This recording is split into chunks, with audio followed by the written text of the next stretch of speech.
Feeling behind in life, feeling too old and anxious about getting older. Oh my god, I'm soon 23, 25, or gosh, soon 30, and I feel like I have nothing to my name. No beautiful life, no career, nothing's figured out. This used to be me, but something changed when I turned 27. I felt peaceful. I actually started to experience joy, just like I used to. And it was in that moment when I realized that 27 feels so damn good. And in this video, I'm going to share with you why. I'll share my life lessons that will help you to break free from this feeling of falling behind, and you'll get some valuable insights that will win you time in life.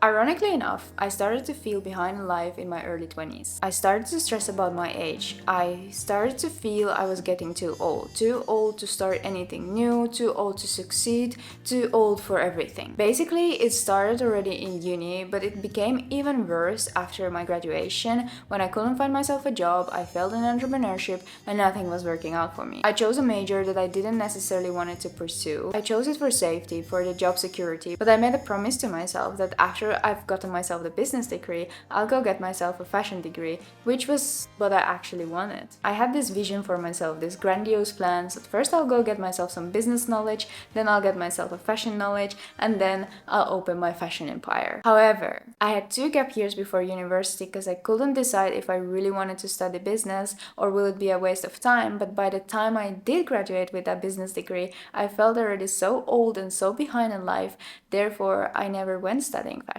Instead, I spent years eating myself up, seeing how my drive, vision, and confidence were being shattered into pieces. I had big dreams and ambitions, but I wasn't living up to them. Therefore, I fell behind. I saw people younger than me graduating and starting their perfect careers, and that was just killing me. I started to feel that I was in competition with everyone, in competition with kids younger than me, and in competition with people older than me. On top of that, a cherry on top was that I couldn't find myself a job with a degree that I chose for safety. A degree I chose to for sure have a job after graduation because someone told me that fashion degrees are useless, but now it was my business degree that was the useless one. This all made me just feel even more less accomplished human being, although I just had acquired myself a bachelor's degree. And let's be honest, bachelor's degree is a great accomplishment, but now I felt like I had nothing, I achieved nothing, and I just wasted my years studying this degree. I felt haunted by the fact that my fashion dream didn't come to fruition. I felt like my potential was unfulfilled and it was just going to waste. I remember myself screaming and crying and having a total mental breakdown 3 months after my graduation. Honestly, I cannot put it to words how I felt then. Let's say I felt fooled by the system. How I felt then, I cannot put it to words. I cannot express it in this video. So if you're going through something same, just know that I absolutely know how you feel. I couldn't believe and I didn't want to believe that my life's purpose is to just settle for some administrative logistics job for the rest of my life. And at the same time, I understood that the reason I wasn't landing the jobs I aspired for was because I didn't have the right education or the right experience, and not to mention the state of the economy. Anyhow, I started to develop all this low vibe behavior, jealousy, comparison, self-pity, which I never used to really have. I was angry, bitter, really feeling behind in life, anxious about my future, and regretting my choices. But now, couple years later, I can say that I've risen from the ashes, and if there's something that I've learned about feeling behind in life, the core source to that feeling is stalling plans. Don't leave your plans, your vision for later. Go after it right now. But at the same time, have enough patience to give your vision time to come to fruition. You see, in addition to leaving my plans for later and choosing for the safer option, my problem was that I didn't have enough patience. So when I graduated from a business school, of course I wasn't feeling like going for the fashion degree anymore because I didn't want to be a student again. I wanted to progress in life, not to be a student again. Come on, I'm 23. I want to feel like a professional in something. I want to feel accomplished, earn money, have responsibility, be able to walk to Massimo Dutti and buy myself a nice coat, have a big girl's job for fuck's sake. Which brings me to my next point, which sabotages our lives and makes us feel behind in life. At 23, I considered myself already such a big girl that no way she can go study another bachelor's degree or work an entry-level job.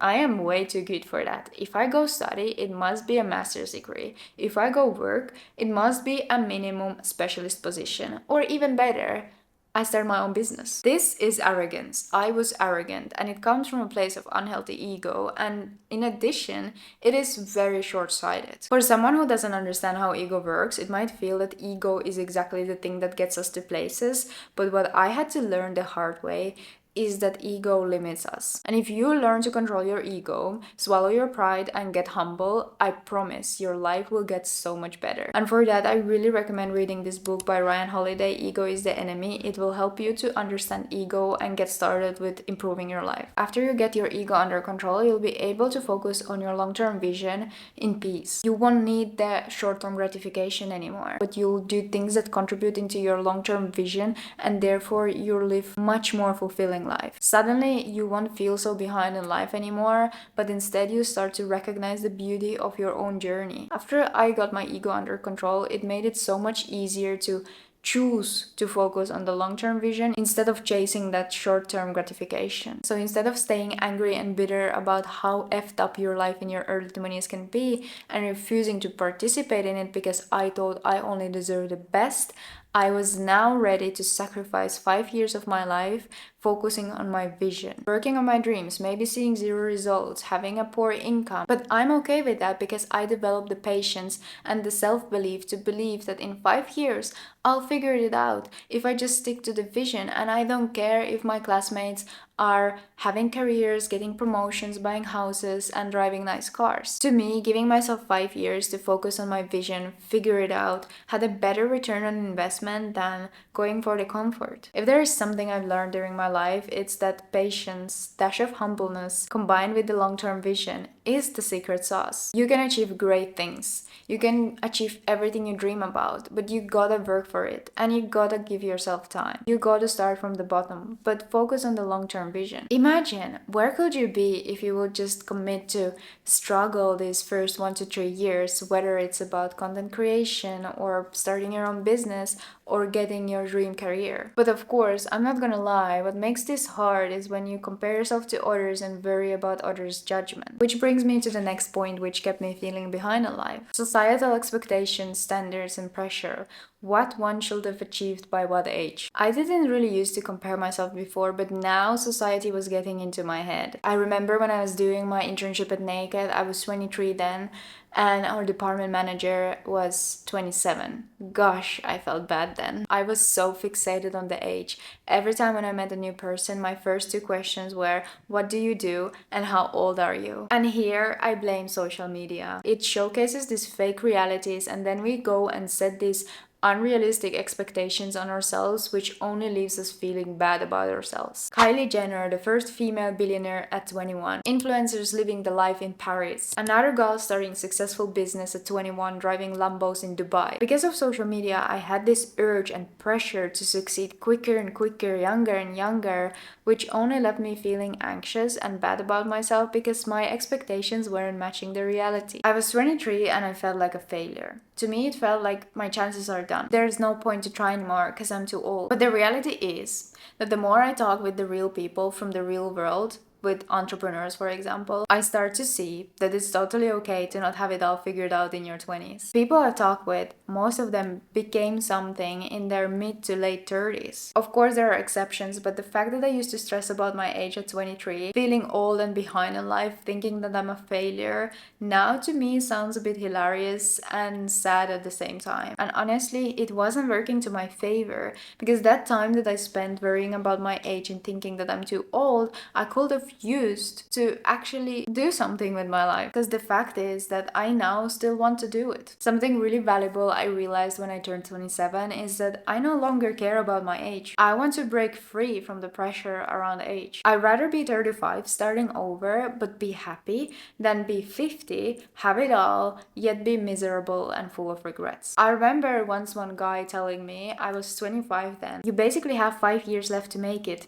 Dude, no, that's what society tells us. Somebody please come up with an invention to delete stuff from your head that you didn't want to hear. Who said you have a certain timeline to do things? Who came up with that stuff? If you have a vision for your life, stick to the vision, do things in your own timeline, walk your own path. Don't let the societal expectations influence you, because the society doesn't really care about you or your happiness. If you haven't heard this yet, They actually say that your life gets better after your 30s. Well, I'm here for it. I am no longer afraid of becoming older. I am actually starting to love it. I'm getting hotter, smarter, and so much calmer. Things I used to stress and care about feel so pointless now. Honestly, I even feel a bit sad that I used to worry so much in my early 20s. Your life's happening now, in this moment. Go enjoy it. I just stopped caring. I don't care what somebody might think of my profession, my outfit, or my personality. I don't care if someone doesn't like me. I don't care if I'm the CEO of the World Bank or I'm a stay-at-home mom. All I care about is that I'm happy. I like what I'm doing and it feels right inside. I trust my journey as long as I always listen how it feels inside. And this has given me so much peace. I went from chasing to building. But what got me to this point is going through this pain and struggle. So hold on tight there, soldier. It's going to get better.